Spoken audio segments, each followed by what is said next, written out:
Yes sir, what is going on YouTube? It is your boy Denali aka Don Squally, and today we are back at it working on the G35. So what we're going to be taking care of in today's video is basically how to remove and replace the upper control arm. Now this process is going to be the same for most rear wheel drive G35s as well as all 350Zs. Now the process will probably also be the same for some rear wheel drive G37s as well as 370Zs. Very simple. But before we get started with today's video, man, I just want to give a big shout out to my sister's boyfriend Doug for hooking me up with these Movotech upper control arms. Not only did he get me an awesome deal on the parts themselves, but he was also able to get me them basically next day, which is going to help because I'm trying to get the G35 back on the road, and since the weather's getting nice out here, maybe take it to work and enjoy it a little bit. But with that being said, man, I'm going to take the camera off the tripod and give you guys a little bit of a rundown as to the process that we are looking at. So as you can see, this is the upper control arm right here. Now the reason for me replacing this is I was getting a little bit of clunking while I was going over top of bumps.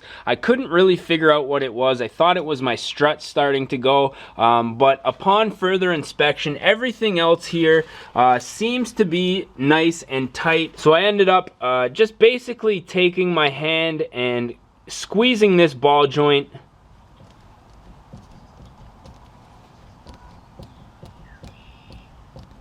And I don't know if you guys can hear that or see the play, but there is definitely a little bit of movement in this upper ball joint. Now it is doing the same thing on both sides, so it looks like both of these upper control arms are going to have to be replaced. Not to worry, it's a fairly simple job. I actually replaced, I think, the passenger side a couple of years ago, but being as low as I am, these things tend to wear out rather quickly. So basically what you're going to want to do is remove this nut right here. Now some of these have a locking nut on them and some of them have a cotter pin here. So if you do have a cotter pin, you're going to want to knock that out. Most cotter pins, when they're exposed to salt and stuff like we see here in Canada, are going to be rusted. So I'm going to show you on the other side, which does have a cotter pin, how to remove that. So basically you have one 17mm nut right here and two 14mm bolts on either side here. Now for me, what I'm going to have to do, because I have a coilover set up and the bolt's not going to be able to extend out without hitting this spring, I'm probably going to have to remove the top mount of this suspension. So if you guys have stock suspension, you might be able to get away with the bolt going in between each coil of the spring, but because this is such a tight setup here, I'm probably going to have to remove that top hat, and then this whole thing should pretty much slide right out. Very simple process, shouldn't take any more than a half an hour aside. So with that being said, I am going to put the camera down, maybe get a few action shots here, and show you guys exactly what has to happen in order for this part to come out.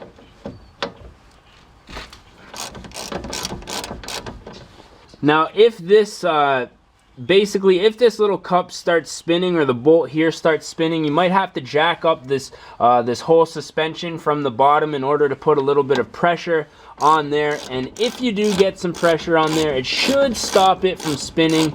Mine looks like it's still spinning, so I'm gonna have to go up a little bit. But once you loosen this up just a touch, you should be able to get a impact gun or something on there and really loosen that up.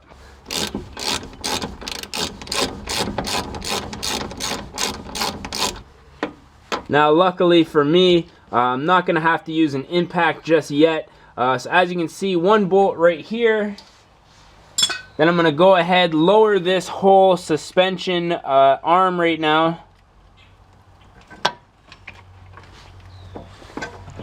And then I'm going to go ahead and loosen both of these 14mm bolts using just a wrench. Now you may have to get like some sort of a leverage bar on the end here, because if these have been on there for a while, they're probably going to be a bit tight.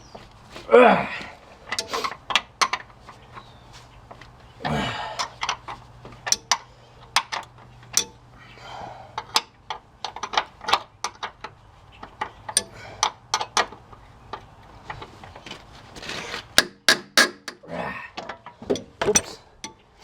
As you can see, that arm kind of fell down there, so I think I might put that bolt on just a few turns just to hold that arm in place while I do the rest of these bolts. Now obviously WD-40 definitely helps in some of these situations, so don't forget to lube up your job.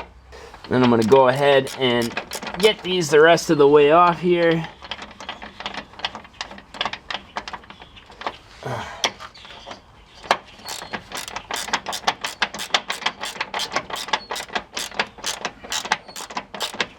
Now, I don't know if you guys are going to be able to see this on camera, but this bolt here is loose, and if I pull it out, oh, I actually don't have to remove the strut this time around, which is good. Usually this will hit either this part of the spring. I actually might have this issue on this side, so I'm not going to speak until we get to that point.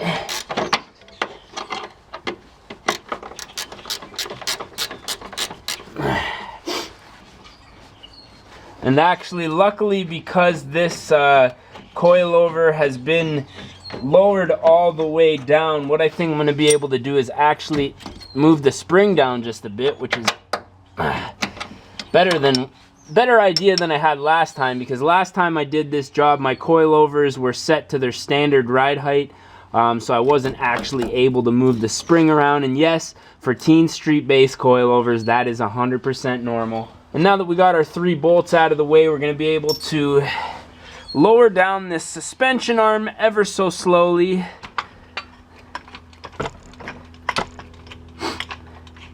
I said lower our suspension arm ever so slowly. And that arm should come right out. Just make sure that you don't tug on any of your lines here.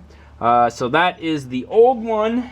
And then we are just going to want to match up our side here. Now, as you can see, this particular control arm has a locking nut on it, so we're not going to need any cotter pins. You're going to want to make sure you pull off the plastic protective sleeve put on for transportation.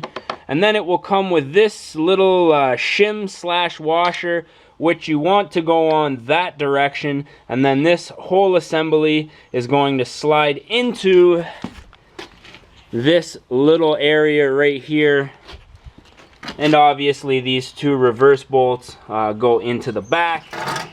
So we're just gonna slide the new arm into place and put in our bolts.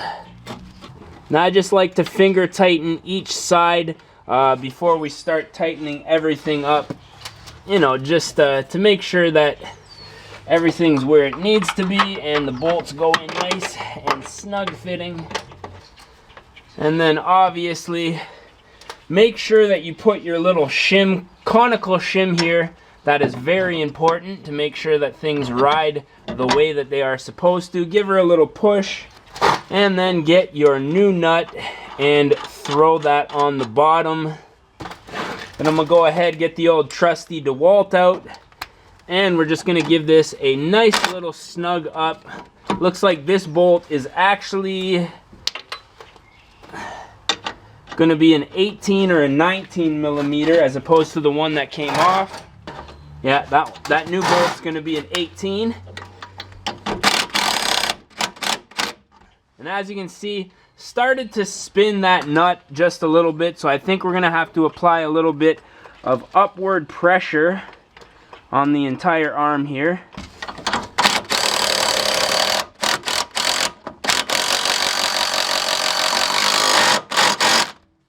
As you can see, everything's nice and snugged up. Now, if putting pressure on this nut doesn't work for you, there is in fact a hole for an Allen wrench here, which you can stick that on, and then you're gonna have to just use a wrench and do it by hand. But luckily, a little bit of pressure kept that in place. Now there could be specific torque specifications here that you're going to want to snug these down to, but because we're just DIYing it, I'm just going to go ahead and snug these up as much as I can. And we're going to get our 14 mil in here, start tightening up these bolts back here.